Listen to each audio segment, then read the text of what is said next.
Good morning everyone. તો હવે આપણે વાત કરવા જઈ રહ્યા છીએ ઇમ્પ્રોપર રોટેશનલ એક્સિસ। તો ઇમ્પ્રોપર રોટેશનલ એક્સિસ છે કે જેનો સિમ્બોલ કયો હતો તો કે SN। ઇમ્પ્રોપર રોટેશનલ એક્સિસ છે એનો સિમ્બોલ હતો SN। એવી જ આપણે એક એક્સિસ જોઈ હતી પ્રોપર રોટેશનલ એક્સિસ કે જેનો સિમ્બોલ હતો CN। તો CN એટલે કે પ્રોપર રોટેશનલ એક્સિસ માં શું કરતા હતા આપણે તો કે ડાયરેક્ટ આપણે ખાલી મોલેક્યુલ હતો એને ખાલી રોટેશન આપતા હતા, પરંતુ હવે જે ઇમ્પ્રોપર રોટેશનલ એક્સિસ છે એ આખું જે ઓપરેશન છે એમાં બે સ્ટેપ આવે છે। બે સ્ટેપ કયા કયા તો કે એમાં પહેલું સ્ટેપ આવે છે રોટેશન, એટલે કે જે પ્રિન્સિપલ એક્સિસ હોય એના દ્વારા આપણે રોટેશન આપવાનું, અને પછી જે પ્રિન્સિપલ એક્સિસ એટલે કે જે એક્સિસ દ્વારા રોટેશન આપ્યું હોય એ એક્સિસ ને પરપેન્ડિક્યુલર હોય તેવું એક આપણે પ્લેન પાસ કરવાનું। એટલે કે બે સ્ટેપ થશે, પહેલું રોટેશન અને બીજું રિફ્લેક્શન। એટલે કે પહેલા તમારે એક્સિસ જે નક્કી કરી હોય એ એક્સિસ દ્વારા એને આપણે રોટેશન આપવાનું, અને પછી બીજું સ્ટેપ તો કે રિફ્લેક્શન એટલે તો કે પ્લેન પાસ કરવાનું। તો હવે એ પ્લેન કેવું પાસ કરવાનું તો કે જે એક્સિસ દ્વારા રોટેશન આપ્યું હોય, ધારો કે આ એક્સિસ દ્વારા આપણે રોટેશન આપ્યું છે તો એને પરપેન્ડિક્યુલર હોય એટલે કે લંબ હોય તેવું પ્લેન આપણે પાસ કરવાનું। તો આ બે સ્ટેપ પૂરા થાય ત્યારે એક આપણને મળે ઇમ્પ્રોપર રોટેશનલ એક્સિસ એટલે કે SN। તો સમજીએ હવે આપણે ઇમ્પ્રોપર રોટેશનલ એક્સિસ। તો જોઈએ હવે આપણે ઇમ્પ્રોપર રોટેશનલ એક્સિસ અથવા તો એના નામ આપ્યું છે રોટેશન રિફ્લેક્શન એક્સિસ। એટલે કે એમાં જો અહીંયા નામમાં જ બે સ્ટેપ આપી દીધા છે તમને। એક તો પહેલું સ્ટેપ કયું આપ્યું છે તો કે રોટેશન, એટલે પહેલા તમારે રોટેશન આપવાનું અને પછી શું આપવાનું થશે તો કે રિફ્લેક્શન। તો હવે જોઈએ પોઈન્ટ વાઇઝ। એમાં ફર્સ્ટ પોઈન્ટ તમને આપી દીધો છે this operation carried out by the two step. જો અહીં કીધું છે બે સ્ટેપથી આ ઓપરેશન આપણે આપવાનું છે।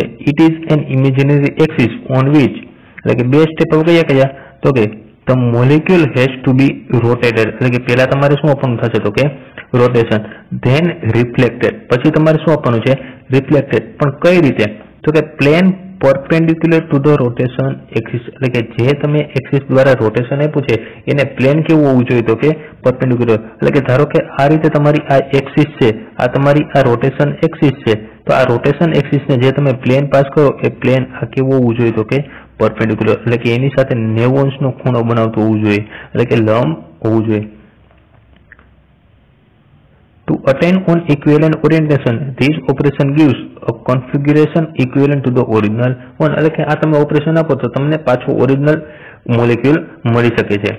પછી આપેલું છે it is represented by the sonfice symbol, એટલે કે અહીંયા જો એનો સિમ્બોલ આપી દીધો છે, એનો સિમ્બોલ કયો છે તો કે SNK, એટલે કે નીચે જે n દર્શાવે છે એ શું દર્શાવે તો કે અહીંયા જો નીચે આપેલું છે તમને where n equal to n એટલે કે તો કે ઓર્ડર ઓફ ધ એક્સિસ, જે આપણે પહેલા વાત કરી ગયા છીએ જે n દર્શાવે છે એ શું દર્શાવે છે ઓર્ડર ઓફ ધ એક્સિસ। તો એ કઈ રીતે ફાઇન્ડ કરશો તમે તો કે અહીંયા 360 એટલે કે ટોટલ રોટેશન છે એ કેટલું હોય તો કે 360 ડિવાઇડ બાય તો કે મિનિમમ એંગલ ઓફ રોટેશન એટલે કે થીટા, એને તમે ડિવાઇડ કરો તો હવે તમારે આ n એટલે કે ઓર્ડર ઓફ એક્સિસ મેળવવું હોય તો તમારે આ ઇક્વેશન મૂકવાનું થશે કયું તો કે 360 ડિવાઇડ બાય શું મૂકશો તમે તો કે થીટા।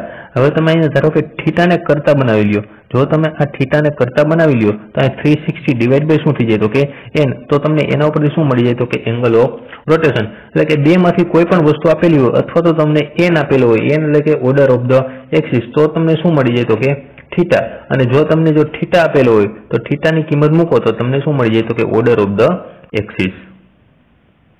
ત્યાર પછી આપેલું છે n ઇન્ડિકેટર, એટલે કે આ જો n શું દર્શાવે છે તો કે order of the improper axis, એટલે કે ઓર્ડર ઓફ ધ એક્સિસ। ત્યાર પછી બીજું આપેલું છે k, આ જે k છે એ શું દર્શાવે છે તો કે ડિસ્ટિંક્ટ ઓપરેશન ઓફ ધ SN, એટલે કે તમે કેટલા ઓપરેશન આપ્યા એની સંખ્યા એ શું દર્શાવે છે તો કે k। ફોર એક્ઝામ્પલ આપેલું છે તમને એને molecule having the S6 improper axis, અહીં એક્ઝામ્પલ કઈ લીધું છે તો કે S6 at the following 6 distinction operation, એટલે કે S6 ઓપરેશન છે તો અહીં જો તમને ઓપરેશન ખાલી એક્ઝામ્પલ આપ્યા છે તો કે S6 એમાં જે નીચે જે આ 6 દર્શાવેલું છે એ 6 શું દર્શાવે છે તો કે ઓર્ડર ઓફ ધ એક્સિસ, અને ઉપરનું જે તમને આ 1 એના પછી આ 2 એના પછી 3 4 આ 5 અને 6, એટલે કે ઉપરના જે આંકડા દર્શાવેલા છે એ કોની વેલ્યુ દર્શાવેલી છે તો કે k એટલે કે તો કે નંબર ઓફ રોટેશન, તમે કેટલા રોટેશન આપો છો એ।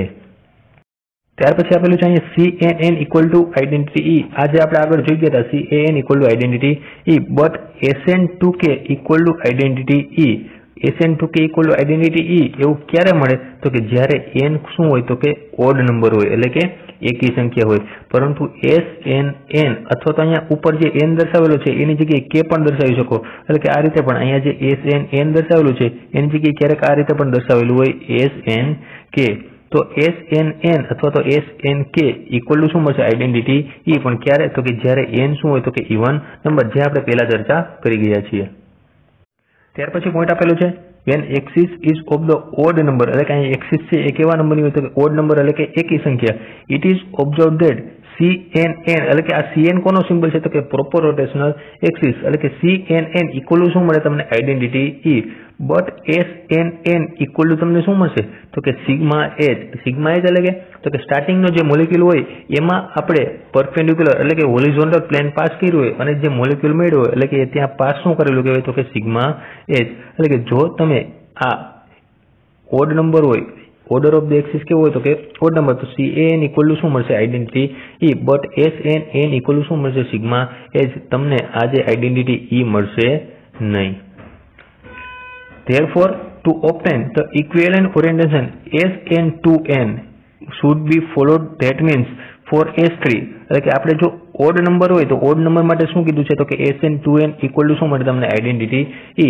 તો તમારે આ રીતે ફોલો કરવું પડે. SN ઇક્વલ ટુ કેટલા છે અહીંયા તો કે ઓર્ડર ઓફ ધ એક્સિસ તમને કેટલી આપી છે તો કે 3, એટલે કે અહીં જો આપેલું છે S3, અહીંયા S3 આપેલું છે, રોટેશન કેટલામું છે પહેલું, એના પછી S3 2, એના પછી S3 3, તો અહીંયા S3 3 ઇક્વલ ટુ તમને આઈડેન્ટિટી E મળશે નહીં, તો એનાથી આગળ જવું પડશે S3 4, એના પછી S3 5 અને છેલ્લે કયું આવશે તો કે S3 6. તો 6 ક્યારે આવે તો કે 3 × 2 કરો તો તમને શું મળી જાય 6, એટલે કે જો અહીંયા 2 × n ઇક્વલ કેટલા મૂકશો 3, તો 2 × 3 કરો તો તમને કેટલા મળી જાય તો કે 6, એટલે કે S3 6 ઇક્વલ તમને શું મળે આઈડેન્ટિટી E. અહીંયા એક્ઝામ્પલ આપ્યું છે તમને ટ્રાન્સક્લોરો ઇથિલ એટલે કે C2H2Cl2 C2H2Cl2 છે, જેનું એક્ઝામ્પલ હવે આપણે સમજીએ. અહીંયા આપેલું છે in trans chloro ethylene simple rotation of the 180. અહીંયા ટ્રાન્સક્લોરો ઇથિલિન છે એમાં તમારે રોટેશન છે એ કેટલા એંગલનું આપવાનું થશે તો કે 180 ડિગ્રીનું રોટેશન એંગલ કેટલાનો થશે 180. On the molecular axis does not give the equivalent orientation. Rotation followed by the reflection in plane perpendicular to the rotation axis give equivalent orientation. એટલે કે એ જ કહેવા માંગે છે કે પહેલા આપણે રોટેશન આપવાનું છે અને પછી આપણે શું આપવાનું છે તો કે રિફ્લેક્શન, અને રિફ્લેક્શન છે એ પ્લેન કેવું હોવું જોઈએ તો કે પરપેન્ડિક્યુલર ટુ ધ એક્સિસ. તો હવે સમજીએ આપણે તો કે આ ટ્રાન્સ ડાયક્લોરો ઇથિલિન છે જેનું એક્ઝામ્પલ. તો હવે જોઈએ આપણે ટ્રાન્સ ડાયક્લોરો ઇથિલિન છે કે જેનું એક્ઝામ્પલ. તો એમાં કાર્બન છે આ રીતે જોડાયેલો છે C ડબલ બોન્ડ C. એના પછી હવે જે આપણે મોલેક્યુલ આપ્યો છે એ ટ્રાન્સ આપ્યો છે, એટલે કે જે બંને એટમ હશે એ એકબીજાથી બોન્ડની ઓપોઝિટ સાઈડ હશે. 2 Cl અને 2 કોણ આવશે તો કે હાઇડ્રોજન.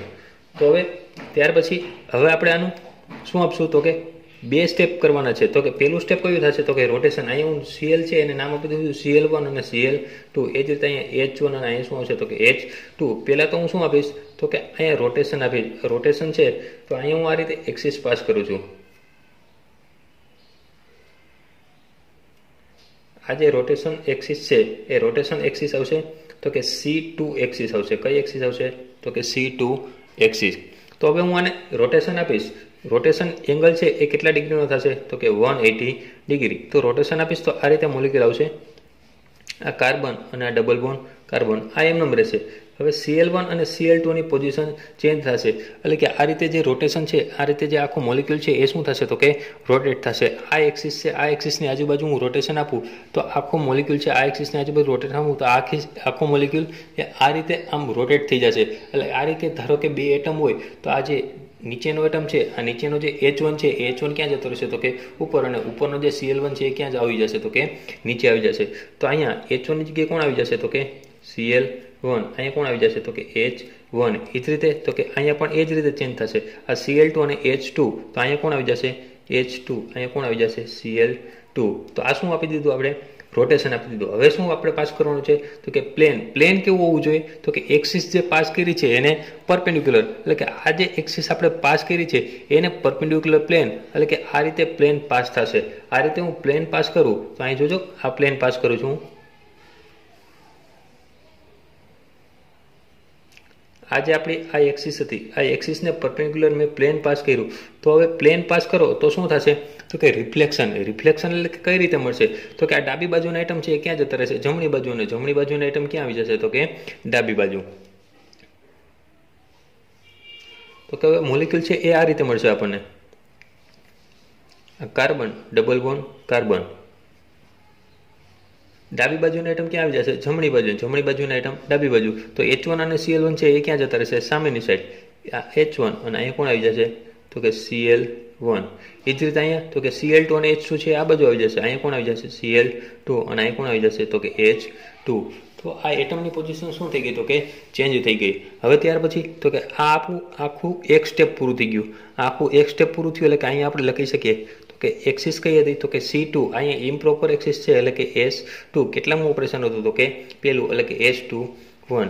ત્યાર પછી તો કે પાછું આપણે શું આપવાનું છે તો કે રોટેશન એંગલ કેટલા ડિગ્રીનો થશે તો કે 180 ડિગ્રીનો તમે રોટેશન આપો.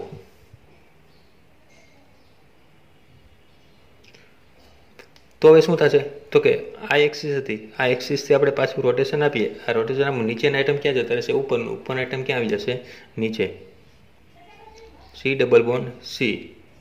એ જ રીતે થશે અહીંયા તો કે H2 ક્યાં હતું તો કે નીચે, તો અહીંયા H2 ક્યાં આવી જશે ઉપરની સાઈડ. અહીંયા Cl2 ક્યાં હતું ઉપર, તો ક્યાં આવી જશે નીચે. એ જ રીતે અહીં Cl1 એ ક્યાં જતું રહેશે ઉપર, તો અહીંયા Cl1 અને H1 ક્યાં આવી જશે તો કે નીચે.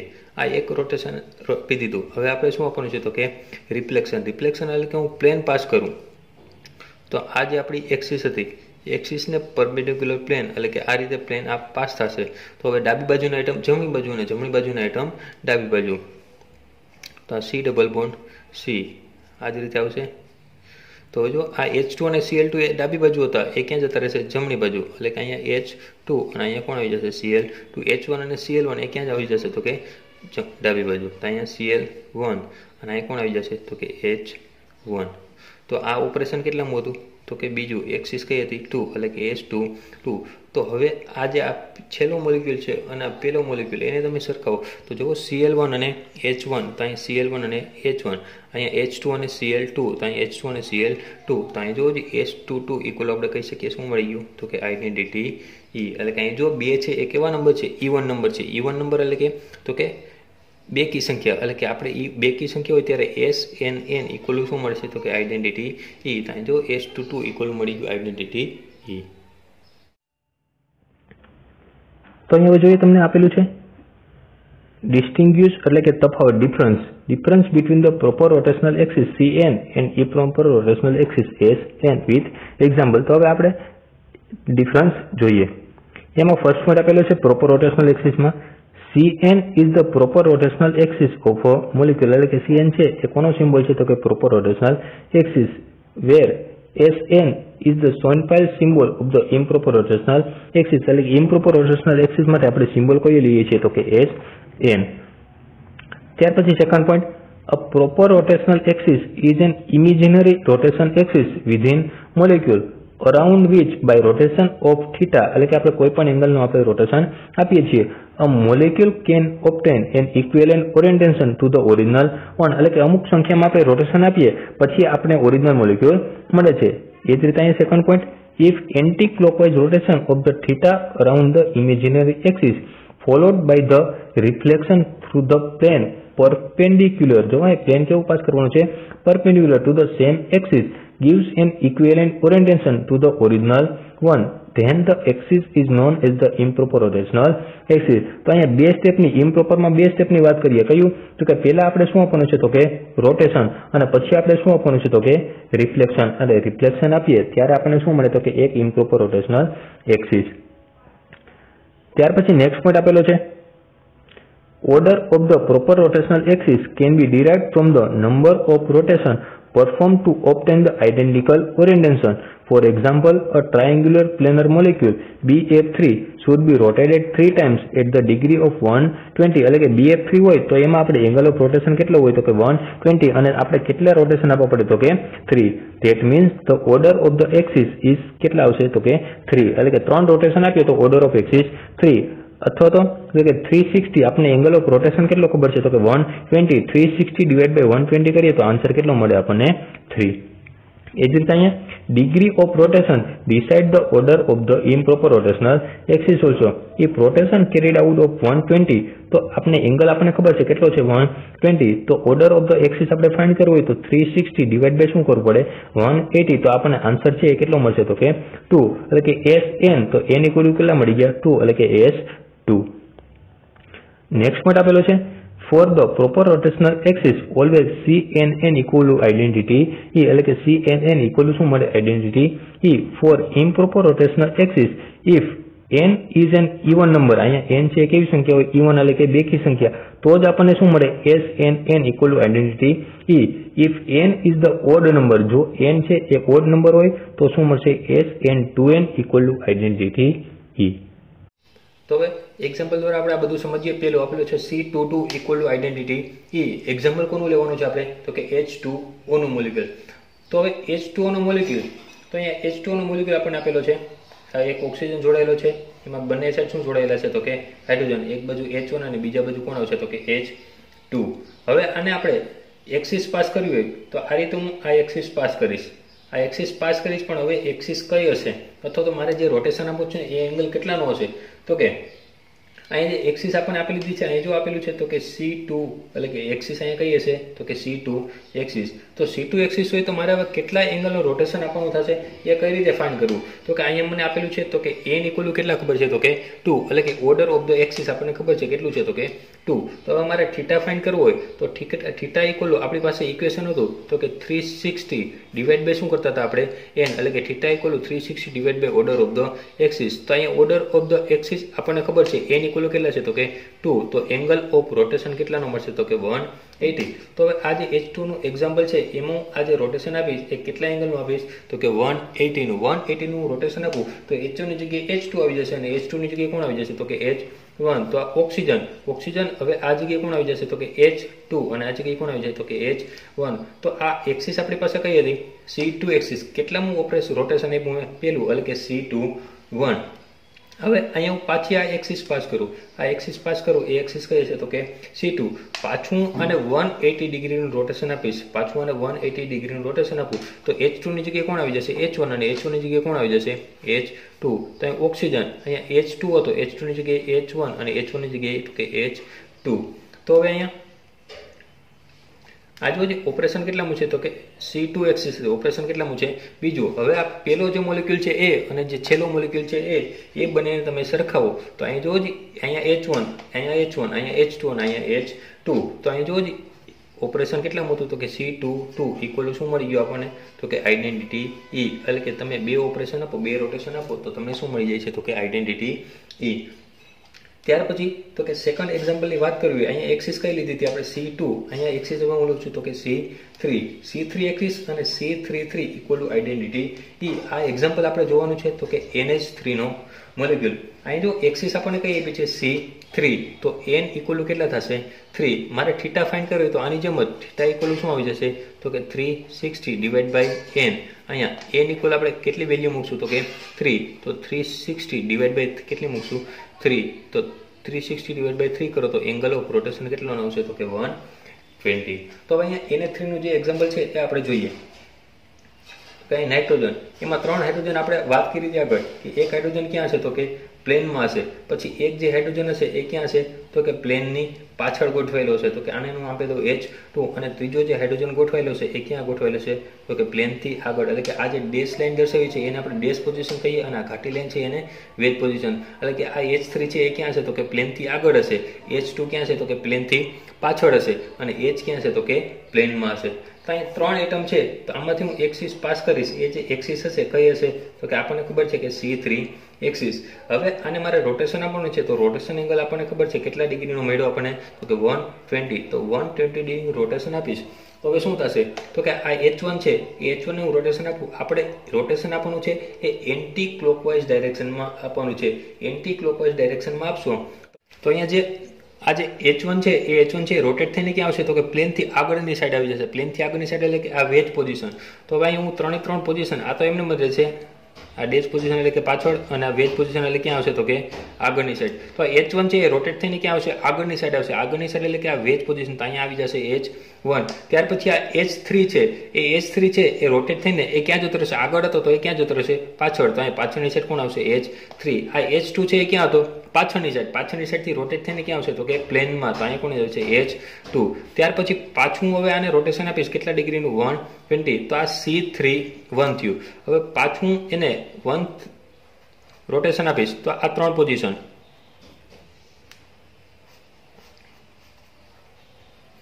તો હવે આ H2 છે એ ક્યાં હતો પ્લેનમાં. પ્લેનમાંથી રોટેટ થઈને પાછો ક્યાં આવશે આગળની સાઈડ. તો આગળની સાઈડ આવે તો આ જગ્યાએ કોણ આવી જશે H2. આ H1 છે એ ક્યાં છે તો કે આગળની સાઈડ છે. આગળની સાઈડથી રોટેટ થઈને ક્યાં જતો એ પાછળની સાઈડ. તો અહીંયા કોણ આવી જશે H1. અને H3 છે, H3 છે એ ક્યાં હતો પાછળની સાઈડ. પાછળની સાઈડથી રોટેટ થઈને ક્યાં આવે તો કે પ્લેનમાં, એટલે કે અહીંયા કોણ આવી જશે H3. તો આ જે રોટેશન થયું એ કેટલામું થયું તો કે C3 2. ત્યાર પછી તો કે પાછું એક રોટેશન આપીએ. એ રોટેશન એંગલ આપણો કેટલાનો છે તો કે 120. તો પાછું હું રોટેશન આપીશ તો હવે જે આ H3 છે એ પ્લેનમાં છે, એ પ્લેનમાંથી રોટેટ થઈને ક્યાં આવી જશે તો કે આગળની સાઈડ. આગળની સાઈડ એટલે કે આ વેજ પોઝિશન ઉપર. તો અહીંયા આવી જશે H3. H2 છે એ આગળની સાઈડ હતો, આગળની સાઈડથી રોટેટ થઈને ક્યાં જતો રહીએ પાછળની સાઈડ. તો આ જગ્યાએ આવી જશે H2. અને આ H1 છે એ ક્યાં હતો પાછળની સાઈડ. પાછળની સાઈડથી રોટેટ થઈને ક્યાં આવી જશે તો કે પ્લેનમાં. તો આ જગ્યાએ કોણ આવી જશે H1. તો અહીંયા જે આ રોટેશન આપણે આપ્યું તો કે C3 3. તો હવે આ જે પહેલો મોલિક્યુલ છે એ અને જે આ છેલ્લો મોલિક્યુલ છે એને તમે સરખાવો તો આ જે H1 છે અહીંયા પ્લેનમાં કોણ હતું H1, અહીંયા પણ પ્લેનમાં H1. અહીંયા પાછળની સાઈડ કોણ હતું ડેશ પોઝિશન ઉપર H2, ડેશ પોઝિશન ઉપર H2. આગળની સાઈડ કોણ છે વેજ પોઝિશન ઉપર H3, અહીંયા વેજ પોઝિશન ઉપર H3. તો C3 3 ઇક્વલ આપણને શું મળી જાય તો કે આઈડેન્ટિટી E, એટલે કે C3 3 ઇક્વલ શું મળશે આઈડેન્ટિટી E. ત્યાર પછી થર્ડ અહીંયા આપેલું છે C4 4 equal identity E. Example આપેલું છે CCl4. અહીંયા ખાલી આપણે સ્ટ્રક્ચર એનું જોઈએ તો કે એક કાર્બન એટમ જોડાયેલો છે અને 4 કોણ છે તો કે ક્લોરીન એટમ, એટલે કે CCl4 1 2 3 અને 4. તો આમાં પણ જે એક્સિસ હશે એ એક્સિસ કઈ હશે તો કે એ એક્સિસ હશે C4 4. તો આપણને ખબર છે તો કે CNN ઇક્વલ શું મળે છે તો કે આઈડેન્ટિટી E. તો અહીંયા એક્સિસ કઈ છે C4. તો C4 4 ઇક્વલ પણ શું મળશે તો કે આઈડેન્ટિટી E. એવું જ એક્ઝામ્પલ તમારે જો જોવું હોય તો બેન્ઝીન, એ બેન્ઝીન છે એનું એક્ઝામ્પલ એટલે કે તો કે આ બેન્ઝીનનું સ્ટ્રક્ચર છે. તો એમાં પણ 6 કોર્નર છે 1 2 3 4 5 અને 6. તો આમાં એક્સિસ કઈ હશે તો કે C6. એ એક્સિસ કઈ રીતે પાસ થાય તો કે આ બેન્ઝીનનો મોલિક્યુલ હોય, એ બેન્ઝીનના મોલિક્યુલમાંથી આ રીતે તમે એક્સિસ પાસ કરી શકો. એટલે કે આ રીતે એક્સિસ પાસ કરો તો એને તમે 6 રોટેશન આપો તો પાછા એના એ જ એટમ પાછી એની એ જગ્યાએ આવી જાય. તો C6 6 equal to identity E. તો આ તમારી જાતે તમે પણ સમજી શકો છો. C4 4 equal to identity E. Example કયું લઈ શકો CCl4. અને એના પછી તો કે C6 6 ઇક્વલ ટુ શું થાય તો કે આઈડેન્ટિટી E. આમાં એક્ઝામ્પલ કયું લઈ શકો તમે તો કે બેન્ઝીન. હવે આપણે ઇમ્પ્રોપર રોટેશનલ એક્સિસ માટે S33 not equal to identity E but S33 equal to sigma H. આ આપણે પ્રૂવ કરવાનું છે. તો એ પ્રૂવ કરવા માટે હું એક હેક્સાગોન અથવા તો બેન્ઝીન છે, બેન્ઝીન એક પ્રકારનું હેક્સાગોન છે, તો એનું એક્ઝામ્પલ હું લઈશ. હવે તો આ બેન્ઝીન છે, આ બેન્ઝીનનું એક્ઝામ્પલ આપણે લીધું તો આપણને ખબર છે એટમ કેટલા છે તો કે 6 1 2 3 4 5 અને 6. 6 એટમ છે. તો આપણી જે એક્સિસ થશે એ પણ કેવી થશે તો કે C6. તો આ રીતે ધારો કે આ બેન્ઝીનનો મોલેક્યુલ છે એમાં તમારે એક્સિસ આ રીતે પાસ કરવાની થશે. એક્સિસ તમે આ રીતે પાસ કરશો પછી તમારે શું આપવાનું તો કે એને રોટેશન આપવાનું થશે. એને રોટેશન આપશો એટલે કે 6 એટમ છે એ 6 એટમ એની આજુબાજુ રોટેટ થશે. તો હું અહીંયા એક્સિસ પાસ કરીશ. આ જે મારી એક્સિસ થશે એ એક્સિસ કઈ થશે તો કે C6 એક્સિસ. એને હું આ રીતે રોટેશન આપીશ. આ રીતે હું એક્સિસ પાસ કરીશ અહીં વચ્ચેથી, આ વચ્ચેથી હું એક્સિસ પાસ કરીશ અને એને શું આપીશ તો કે રોટેશન. તો હવે આ C6 એક્સિસ છે.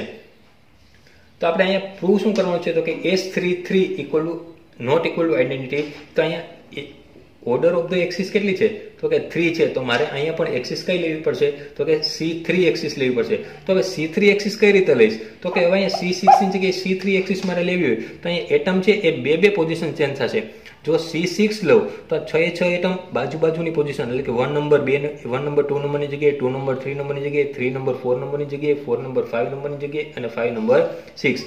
પરંતુ મારે જો C3 એક્સિસ લેવી હોય તો C3 એક્સિસ લેવી હોય તો મારે 3 એટમની જ વાત કરવી પડે. એટલે કે આ રીતે મારે ટ્રાયેંગલ બનાવવું પડે. આ રીતે જો હું ટ્રાયેંગલ બનાવું એટલે કે અહીંયા 1 2 અને 3 તો આમાંથી હું જો આ એક્સિસ પાસ કરું તો એ એક્સિસ કઈ પાસ થાય તો કે C3 એક્સિસ. તો આમાં પણ મારે જો ટ્રાયેંગલ બનાવવું હોય તો આ 3 એટમને કન્સિડર કરવા પડે. 3 એટમ કયા તો કે કોઈ પણ 3 એટમને હું કન્સિડર કરી શકું. ધારો કે હું આ 3 એટમને કન્સિડર કરું છું 1 3 અને 5. તો આ 1 3 અને 5 તો હવે જો અહીંયા આ ટ્રાયેંગલ બની ગયું તો હવે હું જે રોટેશન આપીશ તો એ રોટેશન છે એ કેટલા એંગલનું થશે તો કે 120 ડિગ્રીનું. કેમ તો કે આપણી જે ઓર્ડર ઓફ ધ એક્સિસ છે એ કેટલી થશે તો કે C3 એક્સિસ હોય તો એંગલ ઓફ રોટેશન કેટલો હોય તો કે 120. હવે હું આને 120 નું રોટેશન આપીશ તો 120 નું રોટેશન આપું તો હવે પોઝિશન કઈ રીતે ચેન્જ થાય ધ્યાન આપજો. અહીંયા પહેલા હું એટમ છે એ 3 એટમ કન્સિડર કરીશ. એ 3 એટમ કયા છે તો કે 3 એટમમાં 1 3 અને 5. તો 1 નંબર છે એ કોની જગ્યાએ આવી જશે 3 નંબર. તો આ જગ્યાએ કોણ આવી જશે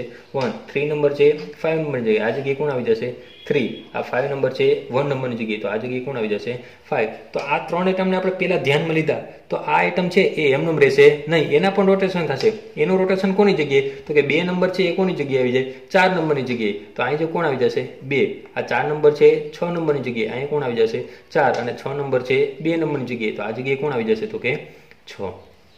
તો આપણે પાછા આ જે 3 એટમ છે એને અલગ આપણે બતાવી દઈએ 1 3 અને 5. તો આમે રોટેશન આપ્યું કેટલા ડિગ્રીનું આપ્યું તો કે 120. હવે આપણે અહીંયા ઇમ્પ્રોપર એક્સિસની વાત કરીએ છીએ તો રોટેશન પછી શું આપવાનું આપણે રિફ્લેક્શન. અને રિફ્લેક્શન છે એ કેવી રીતે આપવાનું છે તો કે જે આપણે એક્સિસ પાસ કરી હોય એ એક્સિસને પ્લેન કેવું હોવું જોઈએ તો કે પરપેન્ડિક્યુલર હોવું જોઈએ. તો આ રીતે મેં આમાં એક્સિસ પાસ કરી છે. આ એક્સિસ પાસ કરું તો પ્લેન મારું કઈ રીતે થશે તો કે આ રીતે પ્લેન થશે. આ રીતે આ પ્લેન થાય તો હવે હું અહીંયા આ જે પ્લેન પાસ કરીશ આ પ્લેન પાસ કરું તો એમાં શું થાય રિફ્લેક્શનમાં તો કે રિફ્લેક્શનમાં ખાલી એની સાઈડ શું થઈ જશે ચેન્જ થઈ જશે. એટમની પોઝિશન ચેન્જ થશે નહીં, એની સાઈડ શું થઈ જશે તો કે ચેન્જ. ધારો કે આગળની સાઈડ હોય એ ક્યાં જતું રહીએ પાછળ અને પાછળની સાઈડ એ ક્યાં આવી જાય તો કે આગળ. તો આ બેન્ઝીન છે એની સાઈડ બતાવવા માટે હું સાઇન બતાવીશ. તો આગળની જે સાઈડ છે એને હું પ્લસ સાઇન વડે દર્શાવું છું. આગળની સાઈડ છે એને કઈ સાઇન વડે દર્શાવું છું પ્લસ. તો અહીંયા આપણે રોટેશન આપ્યું તો સાઈડ ચેન્જ થશે નહીં, સાઈડ એમ રહેશે, ખાલી એટમની પોઝિશન શું થઈ ચેન્જ. ત્યાર પછી હવે તો કે હવે હું સિગ્મા એચ હોરિઝોન્ટલ એક્સિસ હોય એને પરપેન્ડિક્યુલર પ્લેન હોય તો એ પ્લેન કઈ હોય તો કે સિગ્મા એચ પ્લેન પાસ કરીશ તો હવે એટમની પોઝિશનમાં કાંઈ ફેરફાર થશે નહીં, આ સાઈડ શું થઈ જશે ચેન્જ. તો એટમની પોઝિશન જોજો અહીંયા એમ નંબર રહેશે કઈ રીતે તો કે અહીંયા 1 એના પછી 3 અને એના પછી કોણ આવશે 5 એના પછી 2 4 અને 6. તો અહીંયા પ્લેન પાસ કર્યું તો સાઈડ ચેન્જ થઈ જાય. તો આગળની સાઈડ છે એ ક્યાં જતી રહીએ પાછળની સાઈડ છે એને હું સાઇન આપી દઉં માઇનસ. તો પાછળની સાઈડ ક્યાં આવી જશે આગળ. ખાલી આ પ્લસ અને માઇનસ સાઈડ બતાવવા માટે. તો આ આખું જે ઓપરેશન થયું રોટેશન આપ્યું અને પછી શું આપ્યું તો કે રિફ્લેક્શન. તો આ આપણને શું મળ્યું તો કે અહીંયા અહીંયા એક્સિસ કઈ હતી 3 S3 અને કેટલામું ઓપરેશન હતું આપણું પેલું એટલે કે S3 1. ત્યાર પછી તો કે નેક્સ્ટ પાછું શું આપવાનું થશે તો કે રોટેશન કેટલા એંગલ આપીશું તો કે 120. હવે સાઈડ ચેન્જ નહીં થાય, એટમની પોઝિશન ચેન્જ થશે. તો કે અહીંયા 1 3 અને 5. તો 1 છે એ ક્યાં જતો રહેશે 3 ની જગ્યાએ. તો આ જગ્યાએ કોણ આવી જશે 1 એના પછી આ જગ્યાએ 3 અને આ જગ્યાએ કોણ આવી જશે 5. એ રીતે અહીંયા 2 છે એ ક્યાં જતો રહીએ 4 ની જગ્યાએ. તો આ જગ્યાએ કોણ આવી જશે 2 એના પછી 4 અને એના પછી 6. રોટેશન આપ્યું છે તો સાઈડ ચેન્જ થશે નહીં, સાઈડ કઈ રહેશે આપણે તો કે માઇનસ. ત્યાર પછી તો કે હવે આપણે શું આપવાનું છે તો કે રિફ્લેક્શન એટલે કે હું પ્લેન પાસ કરીશ સિગ્મા એચ. તો પ્લેન પાસ કરું તો આપણને ખબર છે એટમની પોઝિશનમાં કાંઈ ફેરફાર થશે નહીં. તો અહીંયા કોણ આવશે તો કે 1 એના પછી 3 અને એના પછી 5. તો આ જગ્યાએ તો કે 2 એના પછી 4 અને 6. રિફ્લેક્શન આપી છે તો આ પાછળની સાઈડ હતી આ માઇનસ છે તો એની જગ્યાએ કોણ આવી જશે પ્લસ. તો આ માઇનસ છે એની જગ્યાએ કોણ આવી ગયું તો કે પ્લસ, સાઈડ ચેન્જ થઈ ગઈ. હવે આ જે બીજું આપણું ઓપરેશન પૂરું થયું, આ બીજું જે ઓપરેશન પૂરું થયું એ આખા ઓપરેશન આપણે નામ શું આપીશું તો કે S3. કેટલામું ઓપરેશન હતું આપણું બીજું તો કે S3 2. ત્યાર પછી તો કે નેક્સ્ટ પાછું હવે મારે શું આપવાનું છે તો કે શું આપીશું? રોટેશન. રોટેશન એંગલ કેટલા ડિગ્રીનો છે આપણો? તો કે 120 ડિગ્રીનું રોટેશન આપીશ તો આ રીતે આ સાઈડમાં કંઈ ફેરફાર થશે નહીં. સાઈડ કઈ હતી? પ્લસ, તો અહીંયા પણ કઈ રહેશે? તો કે પ્લસ. સાઈડમાં કંઈ ફેરફાર નહીં થાય. એટમની પોઝિશન છે ને અહીંયા કોણ છે? 1 કોની જગ્યાએ વહી જાય? 3 ની જગ્યાએ. તો આ જગ્યાએ કોણ આવી જશે? 1. 3 છે 5 ની જગ્યાએ, તો અહીંયા 3. 5 છે 1 ની જગ્યાએ, આ જગ્યાએ 5. એ જ રીતે અહીંયા 2 છે 4 ની જગ્યાએ, તો અહીંયા કોણ આવશે? 2, 4 અને 6. તો આ મેં રોટેશન આપી દીધું. હવે મારે શું આપવાનું છે? તો કે રિફ્લેક્શન. હવે રિફ્લેક્શન આપ્યું છે એટલે કે સિગ્મા રિફ્લેક્શન આપીએ તો એટમની પોઝિશનમાં કાંઈ ફેરફાર થશે નહીં. એટમની પોઝિશન એમનેમ રહેશે. સાઈડ શું થઈ જશે? ચેન્જ. પ્લસ છે તો અહીંયા કઈ આવી જશે? માઇનસ. એટમ એમનેમ અહીંયા આવશે 1, એના પછી 3 અને 5. એ જ રીતે અહીંયા તો કે 2, 4 અને 6. તો આ જે આખું ત્રીજું ઓપરેશન આપણું પૂરું થયું. આ જે ત્રીજું ઓપરેશન આપણું પૂરું થયું એને આપણે નામ શું આપશું? તો કે S33. આપણે જો અહીંયા પ્રૂવ કરવાનું શું કીધું છે? તો કે S33 not equal two E, એટલે કે S33 બરાબર આપણે આઈડેન્ટિટી E મળતું નથી. તો અહીં જોવો પહેલો મોલિક્યુલ, આ પહેલો મોલિક્યુલને સરખાવું તો કે 1, 3 અને 5. તો અહીંયા પણ જોવો 1, 3 અને 5. એટમની પોઝિશન એમનેમ છે 2, 4 અને 6, એટલે કે 1, 2, 3, 4, 5 અને 6. 1, 2, 3, 4, 5 અને 6. પરંતુ અહીં સાઈડ કઈ હતી? પ્લસ. અહીંયા સાઈડ કઈ છે? માઇનસ. એટલે કે અહીંયા પહેલા મોલિક્યુલમાં તમે જો ડાયરેક્ટ પ્લેન પાસ કરો, એટલે કે આ પહેલા મોલિક્યુલમાં તમે ડાયરેક્ટ સિગ્મા H એટલે કે પ્લેન પાસ કરો તો અહીં એટમની પોઝિશન કેમ રહે? એમનેમ રહે. તો અહીંયા જોવો એટમની પોઝિશન એમનેમ રહી. સાઈડ શું થઈ જાય? ચેન્જ. તો અહીંયા જો પ્લસ છે તો અહીંયા કઈ થઈ ગઈ? તો કે માઇનસ. તો અહીંયા પહેલામાંથી ડાયરેક્ટ આ મોલિક્યુલ લેવો હોય તો પહેલામાં હું ડાયરેક્ટ ખાલી શું પાસ કરીશ? Sigma H. એટલા માટે અહીં કીધું છે S33 ઇક્વલ આપણે પ્રૂવ શું કરવાનું હતું? તો કે સિગ્મા H. તો S33 ઇક્વલ જોવો અહીંયા શું મળી ગયું આપણે? Sigma H. તો પેલું પ્રૂવ થઈ ગયું, પરંતુ આપણને આઈડેન્ટિટી E મળતી નથી. એટલે કે S33 ઇક્વલ શું મળ્યું આપણને? Sigma H.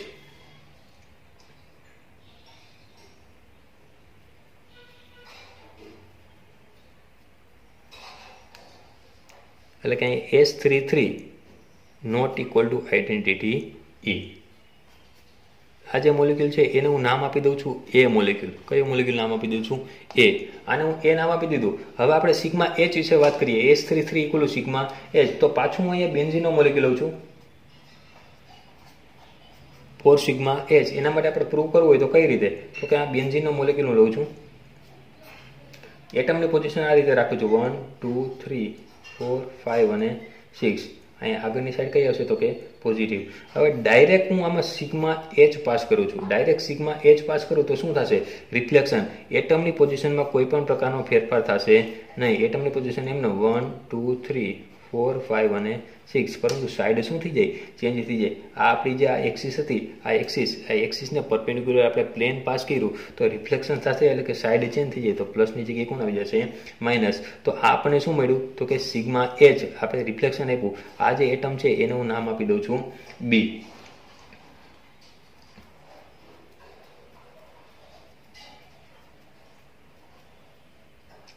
હવે વાત કરું છું તો કે ધારો કે અહીંયા ઇન્વર્ઝનનું કીધું હોય ફોર ઇન્વર્ઝન એટલે કે તો કે અહીંયા આપણે કીધું છે તો કે S33 આવું પણ આવે તો કે S33 not equal two I એટલે કે તો કે ઇન્વર્ઝન. તો મારે હવે ઇન્વર્ઝન આપવું હોય તો આ જ મોલિક્યુલ છે, આ મોલિક્યુલ છે, અહીંયા હું પોઝિટિવ સાઇન લઈ લઉં છું, એટમ લઈ લઉં છું 1, 2, 3, 4, 5 અને 6. તો હવે હું આને ઇન્વર્ઝન આપું તો ઇન્વર્ઝનમાં આપણે શું કરવાનું હતું? તો એટમની પોઝિશન ચેન્જ કરી નાખવાની. એટમની પોઝિશન એનું રિફ્લેક્શન એટલે કે ડિસ્ટન્સ. આ ધારો કે આને હું સેન્ટર લઈ લઉં. આ જે સેન્ટર છે સેન્ટરથી ઉપરની સાઈડ અને સેન્ટરથી નીચેની સાઈડ ડાયરેક્શન કેવી હતી? અપોઝિટ, પણ ડિસ્ટન્સ કેવું હોય? સેમ. તો હવે એટમની પોઝિશન એનું રિફ્લેક્શન થઈ જશે. સામે એટમ ચેન્જ થઈ જાય, પરંતુ આ જે આખો મોલિક્યુલ છે એની સાઈડમાં કંઈ ફેરફાર થશે નહીં. તો આ 1 છે એ ચેન્જ કોની સાથે થશે? 4 સાથે, એકદમ ઓપોઝિટ ડાયરેક્શનમાં. તો 1 ની જગ્યાએ કોણ આવી જશે? 4 અને 4 ની જગ્યાએ કોણ આવી જશે? 1. એ જ રીતે 2 અને 5, તો અહીં 2 ની જગ્યાએ કોણ આવી જશે? 5 અને 5 ની જગ્યાએ 2. એ જ રીતે 3 અને 6, 3 ની જગ્યાએ 6 અને 6 ની જગ્યાએ 3. તો અહીંયા જોવો અહીંયા એટમની પોઝિશન ચેન્જ થઈ ગઈ. એટમની પોઝિશન ચેન્જ થઈ ગઈ, પરંતુ આપણને પહેલા જેવો મોલિક્યુલ મળતો નથી, એટલે કે S33. તો હવે આને નામ આપી દઉં છું C. હવે આપણે સરખામણી કરવાની છે કોની સાથે? તો કે A, B અને C. તો અહીં જોવો કયા મોલિક્યુલ તમને સરખા દેખાય છે? તો કે અહીં જોવો A મોલિક્યુલ. અહીંયા A એટલે કે તો કે અહીંયા શું છે? તો કે મોલિક્યુલ કયો છે તો કે એ મોલિક્યુલ એ કોના જેવો દેખાય છે તો કે બી જેવો. કેમ તો કે અહીં સાઇન જેવો છે નેગેટિવ, અહીંયા નેગેટિવ 1 2 3 4 5 અને 6, તો અહીંયા પણ 1 2 3 4 5 અને 6. તો એ ઇક્વલ શું મળે છે આપણને બી. એ એટલે કે આપણું ઓપરેશન કયું હતું S3 3, એટલે કે અહીંયા શું આવી જશે તો કે S3 3, અને બી એટલે ઓપરેશન કયું હતું તો કે સિગ્મા H, તો S3 3 ઇક્વલ શું આવી ગયું સિગ્મા H. આ આપણું પ્રૂવ થઈ ગયું.